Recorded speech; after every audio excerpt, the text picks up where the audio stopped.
Good morning. If you take your seats, please, so we can start.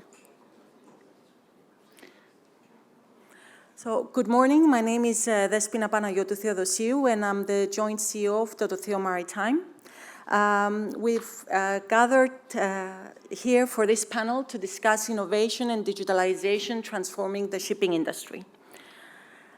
Digital transformation in shipping is no longer a distant buzzword. It is the reality of our present. Digitalization has already driven shipping organizations to accumulate massive amounts of data.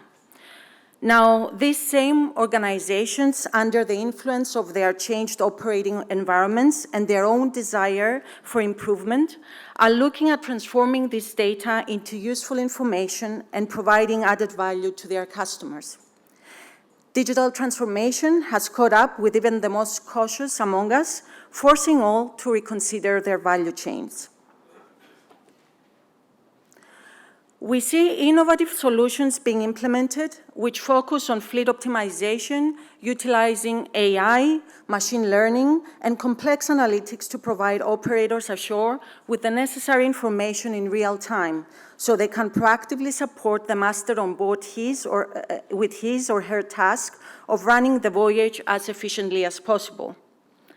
The shipping industry has traditionally been considered as a slow adopter of new technologies compared to how these technologies were released and implemented on land.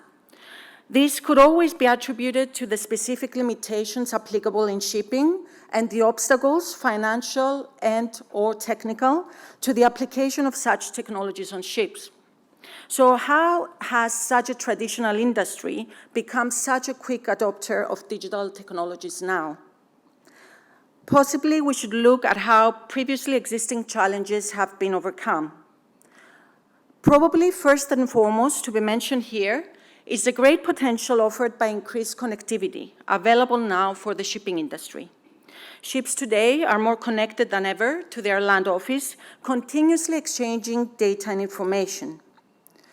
The sheer possibility for data collected on board a vessel to be constantly pushed to specialized and sophisticated platforms ashore, consolidated and analyzed in real time in order to draw conclusions and even provide predictive analytics has turned voyage, vessel, and fleet optimization into an entirely different ballgame.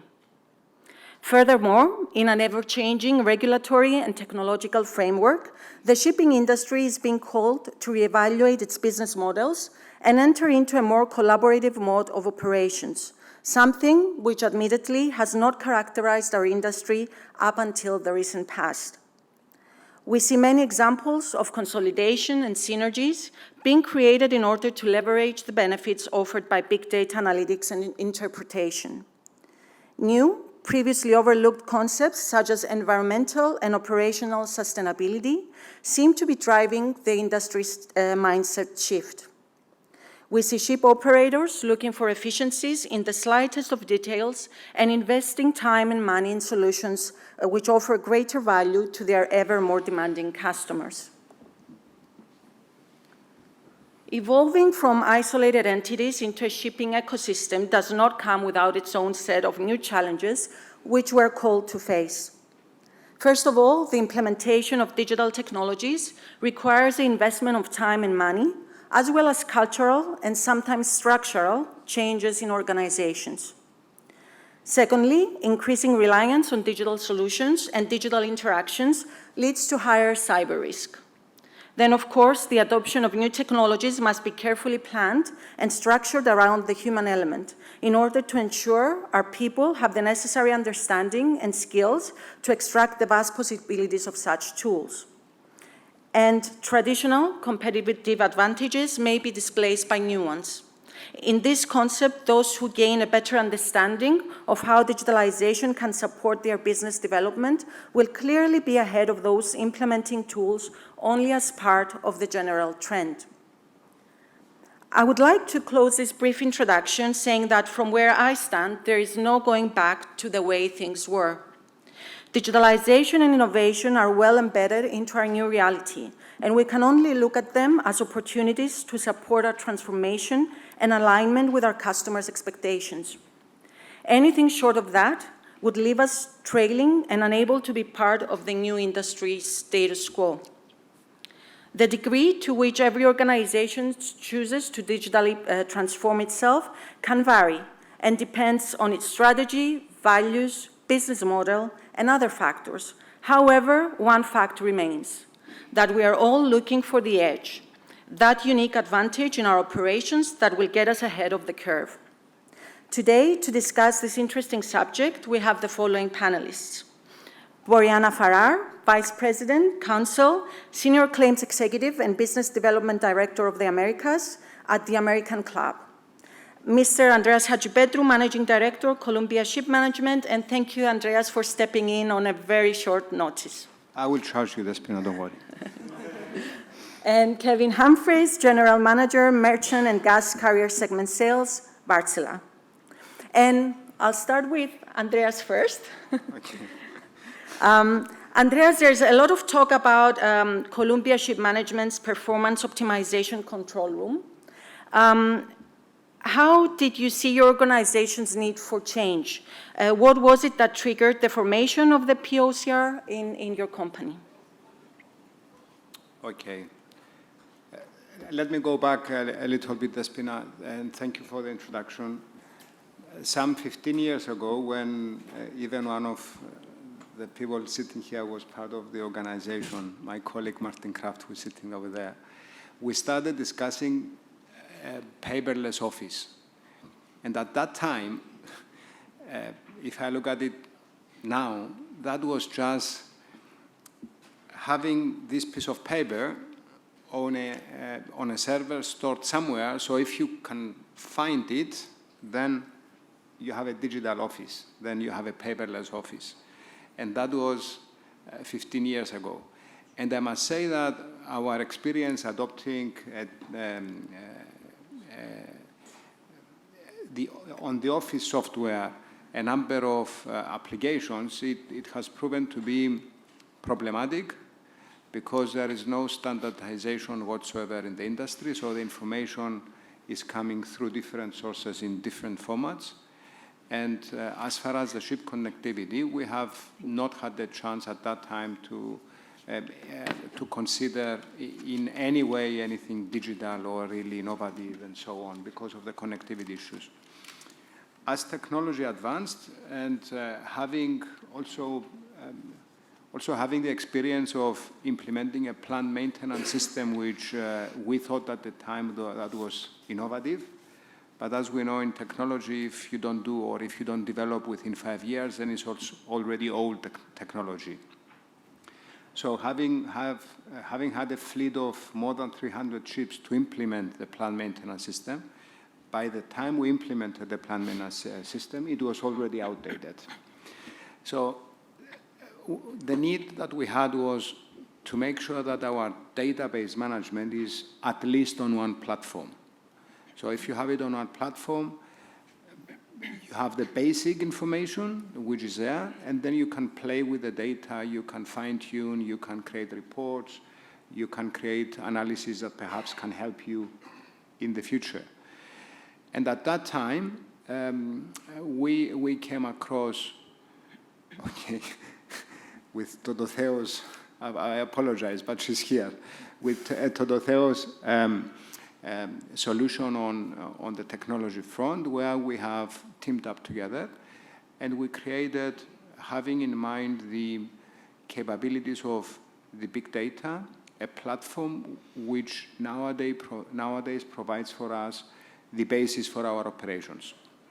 What we have achieved is to connect the ship with the office and to make sure that whatever data is being reported is in a digital, smart data. So it's not digital in terms of a PDF which is transmitted to the office, but it's data that you can actually use if you want and make sure that you optimize the performance. So what we have clearly achieved is to have a system that we can access the information which has been transmitted to the ship very easily. We can fine-tune the data and observe trends, come up with corrective actions and so on, to the extent that having now used the system for about a year, the savings that we have achieved for the ships within the platform, they are much more than the investment we have made in creating the digital control room. Thank you, Andrea. And a very important question I think we should always ask is about our people in our companies. With the implementation of new technologies, we need to always have that element in mind. So my question is, how did you go about implementing such a significant change? How were your crew and the people ashore onboarded? Well, for the crew, it's fairly easy. You basically provide the crew with a reporting requirement, which is simple. And one thing I want to make a remark on the crew, the whole industry has created a huge risk on the crew, a huge stress on the crew. We have the charterers' reporting requirements, the port requirements, the owners' requirements, the managers' requirements. So the workload and the stress upon the crew is unbelievable. And those who have been longer than me in the industry, they always say that, you know, the quality of the seafarers in terms of qualification is less, and we need to invest more and more in education and so on, which is correct. But as an industry, we have created enormous stress to the seafarers with regards to reporting requirements and others. So the preparation for the crew is actually quite simple, because the technology allows for the chief engineer, the captain, to transmit the data in one uniform way, which is then transferred to the reporting requirements of other parties. So that's perfect. And then in the office, obviously, you need to overhaul your operations. We're not talking any longer for monthly voyage reports or weekly reports. It's instant, it's on the time, it's on the go, and it's data and reporting you can get in any way you require, either every 3 days, every 5 days, every 22 days, or every 29 days. So basically, the transformation has been easy, and that's about it. And what I have to say, however, is that it's now a proactive approach.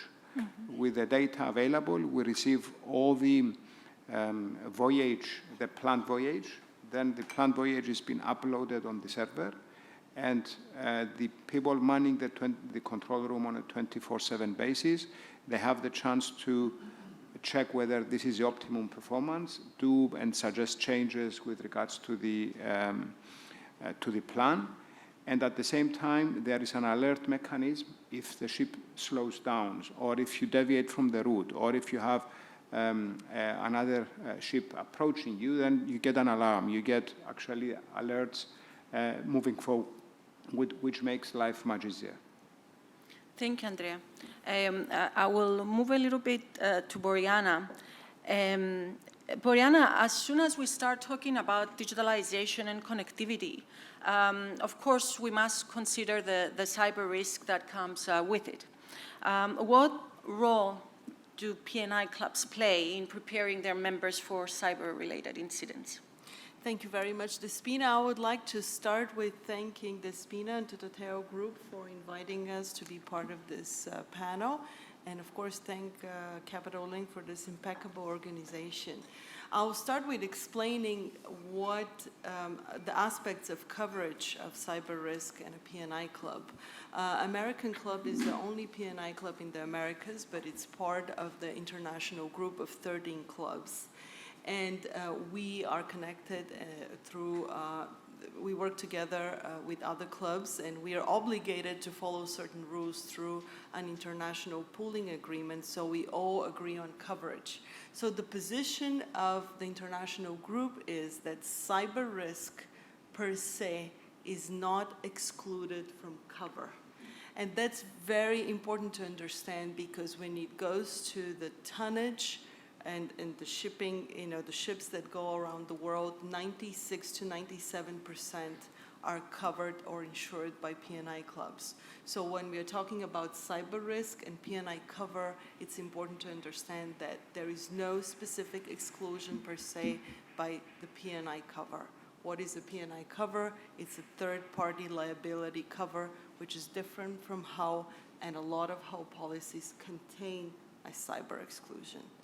That being said, the traditional P&I cover will work as to exclusions like it usually does, notwithstanding whether the risk has arisen from a cyber risk or not. For example, war and terrorism is generally not included in the cyber risk, in the P&I cover. So therefore, if we have a cyber incident that arises of this type of risk, it would not be covered. We have considered several scenarios where a P&I cover would really kick in. And for example, there within the FD&D cover, cover where you have a breach of contract or breach of charter parties, as to a fraudulent cyber incident, we have several of those. We as a club defend the owner as to recovery of the legal fees, as to recovering the fraud. If we have a cyber incident that results in a major casualty, the P&I cover will respond in a traditional way where the repatriation, illness and death, and again, collision liability will be covered by the P&I club, even if it's caused by a cyber incident. So in this point, we would look at the incident on a case-by-case basis and go through our analysis. Now, I'm a lawyer by background, and as a recovering lawyer, I love to talk about regulations. So when you talk about P&I and the applicable regulations and what we have to do as a P&I club to provide guidance to our owners, we have to know that IMO has come out with guidelines from the Maritime Safety Committee, which since 2021, now we're talking about IMO 2020, but the next big thing, I think, is the cyber risk, because from January 2020, you will have an obligatory, a mandatory requirement for the owners to implement cyber plan in their SMS systems. And in this point, there are guidelines issued by BIMCO, CLIA, Intercargo, Intertanko, which are well adopted in the loss prevention system of the P&I clubs, and specifically American Club, which provide guidances to owners how to contain a cyber risk plan and be ready to respond in case of a cyber attack.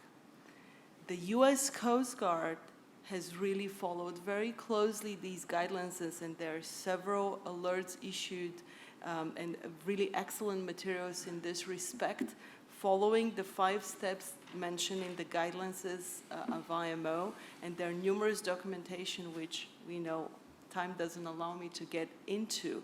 Of note, there was a guidelines issued, I believe, this summer as to a large fishing incident to prepare U.S. owners as to creating a cyber risk plan. From a P&I perspective, what we do is implement a good loss prevention programs. American Club has come up with several circulars and alerts in this point, and now we are preparing an animation a cartoon for our owners and their crew for training. So the role of the clubs here is advisory at this point. After January 2021, we'll see whether the situation will change if there is a breach of due diligence on behalf of the owners.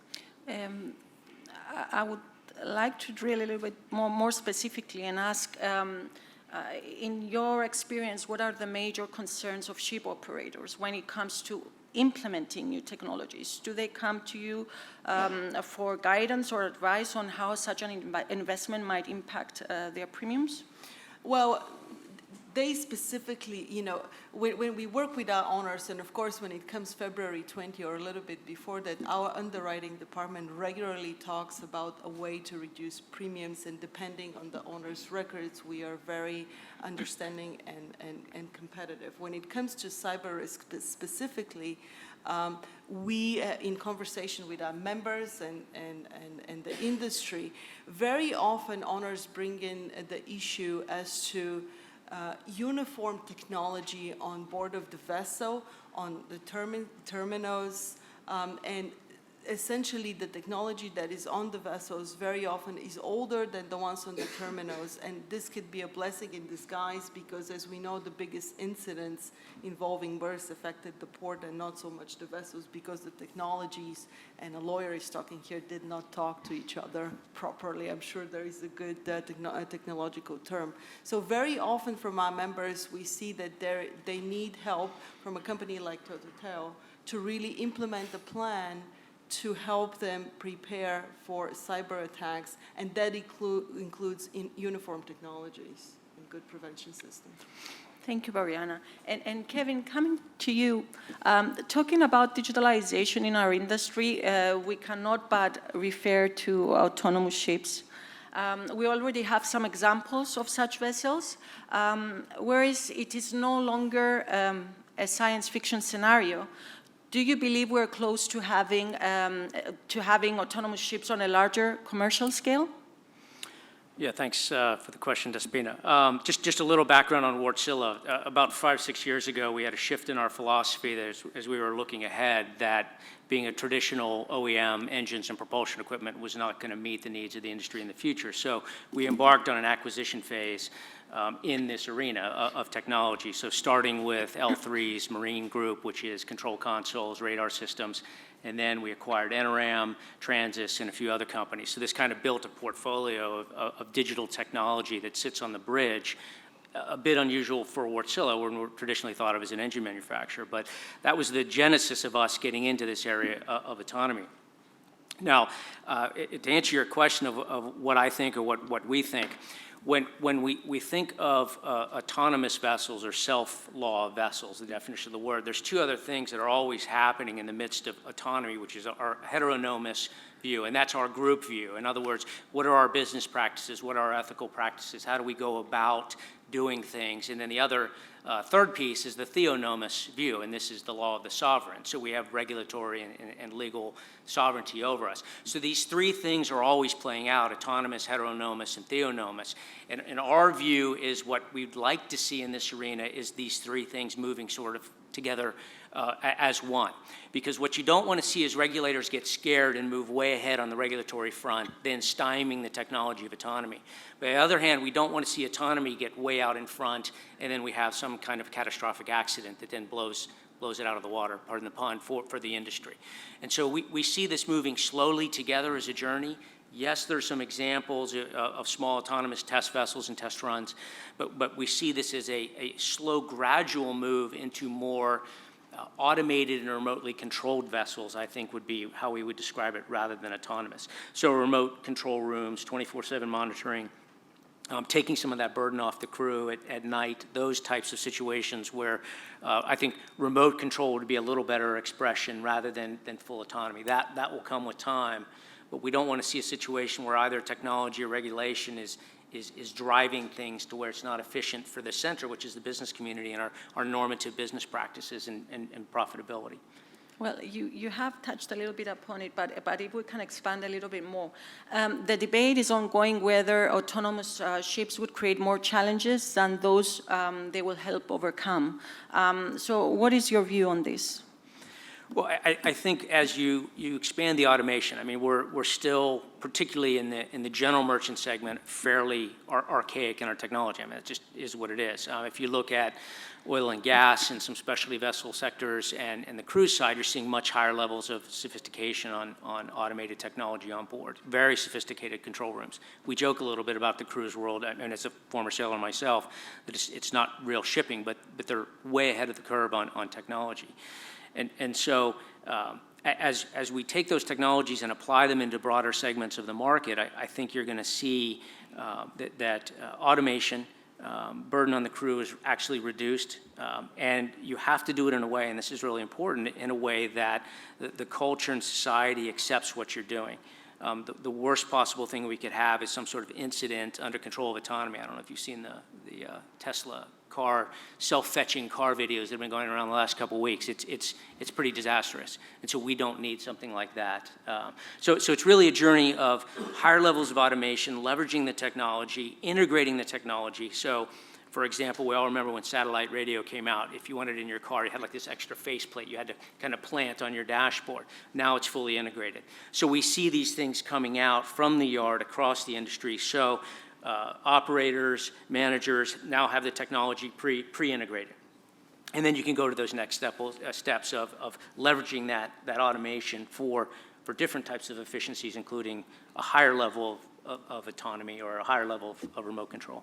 And a final question on autonomous ships. How do you think autonomous ships fit into the new reality of shipping acting as a service provider for the Amazons of the world? Do you think they will add value to that chain? I've always thought it wouldn't surprise me if Amazon suddenly showed up, or Google, with an automated vessel and said to the regulators, here you go, what are the rules? I don't know that's going to happen, but it wouldn't surprise me. I think a more likely scenario is they are pushing very, very hard for much higher levels of automation across the entire logistics chain. So that's both the physical supply that they'll be selling for an Amazon, for example, and they want better control and better automation of their plane fleets, of their truck fleets. And I don't see any reason why that pressure will not be felt on the industry, particularly the liner industry with Amazon, of automation and autonomous vessels. Thank you, Kevin. Can I say something? Of course. On the front of autonomous ships, I think is something that it will not come anytime soon. That's a personal opinion, and I think this is more of a subject of our research and development departments and so on. You mean in the deep seas? Yes. Okay. Now, but with regards to technology, the way we see it now is not to replace a human element. The technology is there to improve the performance, to help us do the job better, analyze the performance, correct the performance, and help the crew and the office staff. It by no means replaces the human element. I think you make a good point there, Andreas, because sometimes we do misinterpret the word autonomous in our industry. We don't mean necessarily unmanned, so it's very good to make that distinction that Andreas just made. We still have a few minutes for if you have any questions. Please. Good afternoon. It's maybe first for Andreas. My name is Hadjipetrou from Veritas. We are deeply involved in sources of autonomous ship technologies and actual trials on small ships, indeed, as Kevin mentioned. Up to what extent do you think, especially from a ship management perspective, that if we look into the future at further growth of the world fleet, which is expected, and the availability of seafarers, up to what extent would that equation drive us actually towards reduced manned vessels simply because we have not so much choice in terms of availability of manpower to actually man those ships? Okay. I don't know if I will answer your question, but let me just refer slightly to, on the technology front, what companies do, they look on perhaps blockchain for vessel certificates and crew certificates and so on. This is one element. Then when it comes to training, what we do on our side, we have teamed up with Adobe, and we provide training in a way which is more interactive, it's user-friendly, seafarers can read it on, and they can be trained on the plane. So that's one element as well. We have also engaged in virtual reality for the training, also on electronic engines and so on. Overall, this is technology, this is digitalization to some extent, but how far this means less people on board, this has to do, I think, with more advanced technologies, which they come with the manufacturers of the engines, of the radars, of the equipment, and so on. On the operators level, I don't see this happening. If I may comment, the autonomous shipping is a very interesting thing from an insurance perspective and regulatory perspective, because if you look at the IMO regulations, there is no uniform definition as to what autonomous ship even is. And I'm coming back from Mexico, where Despina actually was as well, where I'm part of the autonomous ships group, which we draft a proposed legislation to the IMO as to bring uniformity as to these types of vessels. From an insurance perspective, that's also very interesting, because when you calculate an insurance premiums and when you calculate the risk, human factor is a huge factor. And now we already have an autonomous ships, as we know. They operate on a smaller scale, and they're insured by some IG clubs. So, of course, whenever there is a ship, there will be a product, an insurance product for it. But again, the formula has not been tested. And same goes to cyber risk. There's so many insurance products on the market that provide additional cover than P&I cover. Thank you, Boriana. I asked you a question, yeah. On blockchain, what's its ultimate, on blockchain, what's its ultimate applicability in the shipping industry? The information content, not the crypto cyber currency. And will it be good for the shipping industry, ultimately? I guess a question for me. I'll tell you our experience. What we know, for example, we teamed up with a university, and we have applied, and we are applying, is not finalized yet, blockchain to make sure that the crew certificates and the crew training of our seafarers is uploaded on our systems, and it's locked, it's available, and it cannot be changed. Now, this is, however, a company-specific application. The challenge we all have is how do you apply this in a vertical way? How do you engage the ITF requirements, the operators, the owners, the flags, the class societies, all to work on this platform? And to do that, I think we are many years ahead, and I don't think we will ever get there. But company-specific or certain segments or flags and so on, I think we will see that. For example, we have now a number of flags accepting the electronic oil record book as part of their approved systems, and which is an advantage for them. So we are moving, but it's all fragmented, and it's all either regional or company-wide and so on. Thank you. I saw another. Yes, please. Yes, please. Go ahead. Andreas, you mentioned the problem of obsolescence of software. You mentioned the problem of obsolescence of software. And so how did you avoid obsolescence when developing your own custom monitoring solution in-house with your partner? Well, by having, because it's database management, and the database is based on a cloud, and it's easily modified and controlled and verified with AIS on board the ship. So it's the quality of the data that you get rather than within one specific system. So it's just a powerful database management that you actually do. Okay. Well, thank you very much for listening to us. Thank you, Boriana, Andreas, and Kevin, for your interesting answers. Have a good day. Thank you.